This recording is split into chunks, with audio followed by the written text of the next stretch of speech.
How did Soviet constitutions betray their own promises?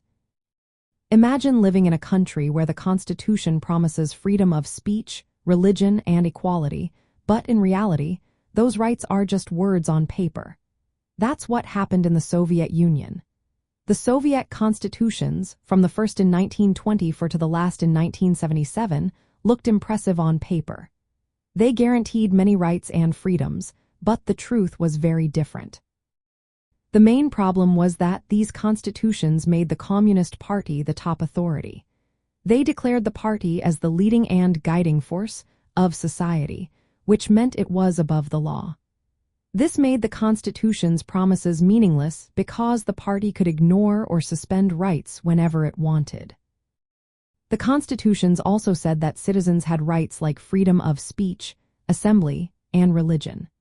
But in practice, these rights were often restricted or ignored, especially during times of political repression like the Great Purge. The 1936 Constitution, for example, promised freedoms but also included vague clauses that allowed the state to limit these rights if it thought they were harmful to society. The 1977 Constitution introduced some new ideas like national referendums, but it kept the party firmly in control of what could be decided. Another way these constitutions betrayed their promises was by listing rights that the state could take away. They promised things like employment, health care, and education, but these were not always guaranteed in reality. Political rights were especially limited because the Soviet Union was a one-party state. The judiciary was weak and could not challenge the decisions of the party or the government.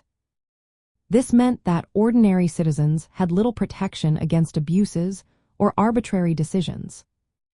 From the Soviet perspective, these constitutions were meant to build a socialist state and protect the gains of the revolution. But the reality was that power became centralized in the hands of the party. The constitutional promises of democracy and equality were ignored because the leadership believed that strong control was necessary to defend socialism from enemies and counter-revolution. So, the betrayal of the Soviet constitutions was clear. They legally declared rights and freedoms but were designed to keep the Communist Party in power. Rights could be suspended or revoked at any time, and the legal system was unable to protect individuals from the state. These contradictions between what the Constitution said and what actually happened are a key part of understanding how the Soviet Union was built and maintained as a communist state.